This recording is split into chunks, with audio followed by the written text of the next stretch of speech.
ये शिवलिंग तो केवल मिट्टी की बनी आकृति मात्र है। श्रेष्ठ शिव नहीं, ये तो उसके साधक की आराधना है, जो शिव को शिवत्व की शक्ति देती है। फिर भी यदि अनजाने में भूल हुई हो तो मैं क्षमा चाहता हूँ। वाचाल हो परंतु तर्क का ज्ञान रखते हो, ब्राह्मण हो।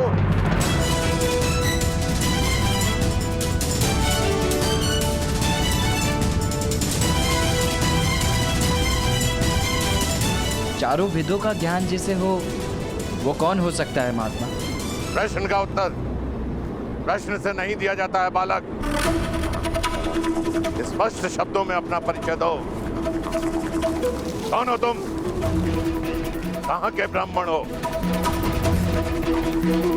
जब एक सूत को शस्त्र विद्या प्राप्त करने का अधिकारी नहीं। यदि तुम परशुराम जी को पा सके तो तुम्हें शिक्षा नहीं देंगे, वो केवल ब्राह्मण को शिष्य बनाते हैं। मैं कर्ण हूं, हस्तिनापुर का ब्राह्मण। मैं आपसे धनुर्विद्या का ज्ञान लेना चाहता हूं गुरुदेव। कितना भी प्रयास करो बालक, सूखे कुएं से जल की प्राप्ति नहीं होती है। मैं अध्यापन के कार्य से मुक्त हो चुका हूं और अब मैं किसी को शिक्षा नहीं देता हूं। जाओ यहां से, जाओ। जानता हूं, कुएं और सागर में यही तो अंतर होता है। सागर कितना भी सिकुड़ जाए, उसमें इतना जल अवश्य होता है कि वो संसार की प्यास बुझा सके। और आप ज्ञान के सागर हैं गुरुदेव। तुम बार बार मुझे गुरुदेव के नाम से संबोधित क्यों कर रहे हो? मैंने अभी तक तुम्हें अपना शिष्य नहीं चुना। भगवान अपना भक्त नहीं चुनते, भक्त अपना भगवान चुनते हैं गुरुदेव। और मैंने आपको अपना गुरु स्वीकार कर लिया है। तुम्हारे तर्क मुझे प्रवृत्त नहीं कर सकते हैं कर्ण। परंतु क्यों?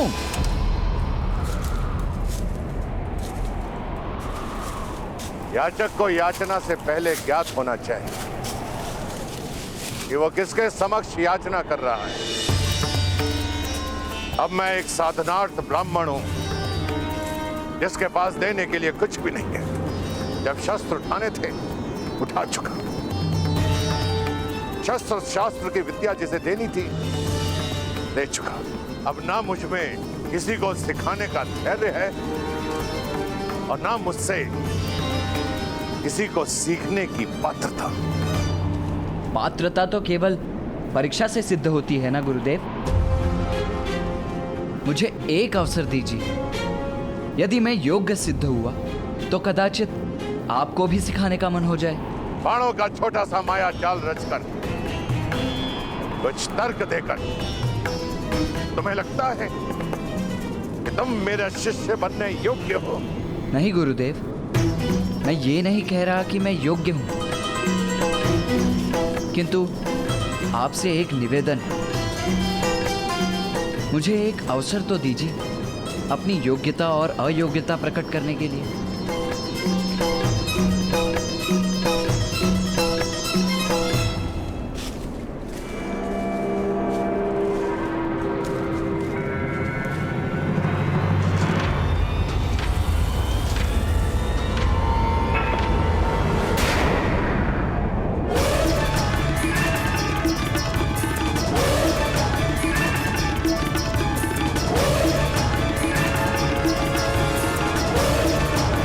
तुमने मर्यादा का उल्लंघन किया है बालक।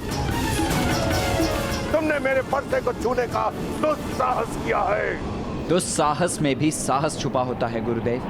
बस एक अवसर दीजिए, परीक्षा लीजिए मेरी। मैं अपनी माता को वचन देकर आया हूं कि विश्व का सर्वश्रेष्ठ धनुर्धर बनकर लौटूंगा या कभी नहीं लौटूंगा। आप भी मात्र भक्त हैं, एक अवसर दीजिए। यदि मुझे सुपात्र न पाए तो इसी फरसे से मेरा सर काट दीजिएगा। मूर्ख बालक, जानता है तू किससे बात कर रहा है? उनसे जिन्होंने एक नहीं 21 बार धरा को क्षत्रियों से विहीन कर दिया था। उनसे जिन्होंने अपने पिता के वचन पर अपनी माता का सर काट दिया था। उनसे जो मुझे योग्य न पाकर एक क्षण का भी विचार नहीं करेंगे मेरा सर काटने में। अपने प्राणों के मोल पर बस एक अवसर मांग रहा हूं। याचक को खाली हाथ नहीं जाने दिया जाता गुरुदेव।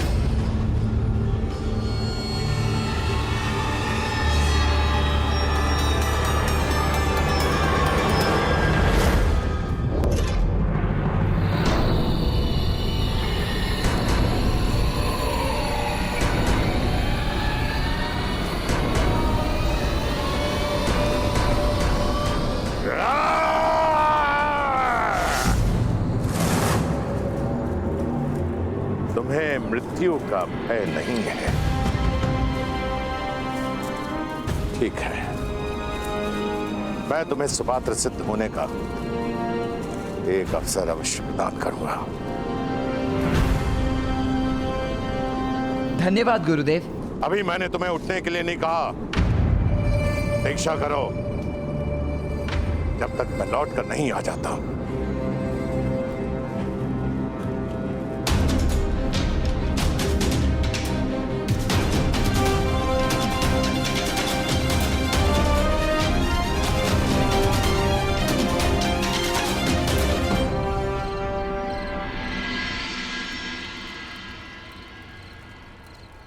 तो क्या अंधकार तुम्हारे प्रतिभा के लिए सीमा बनेगा अर्जुन?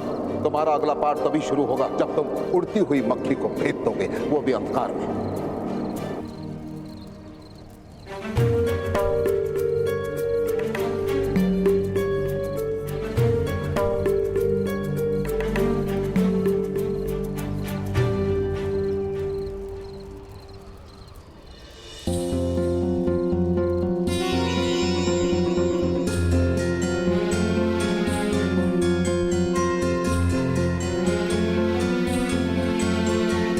भ्राता भीम,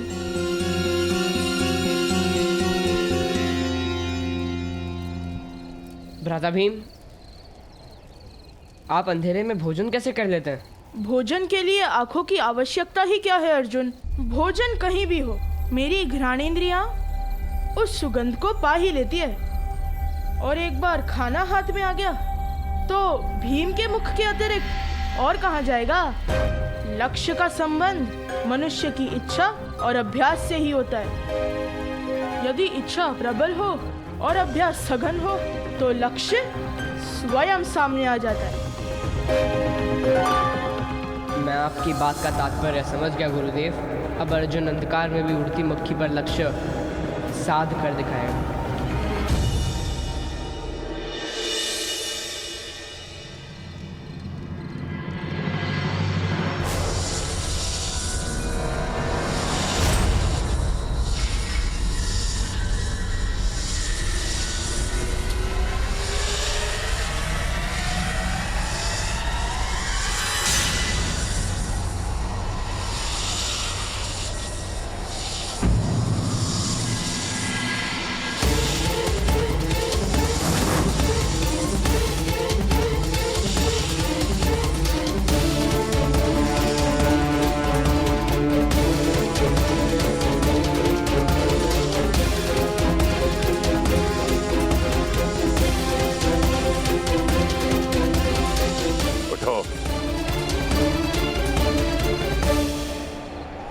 सर्प के इतने समीप आने पर भी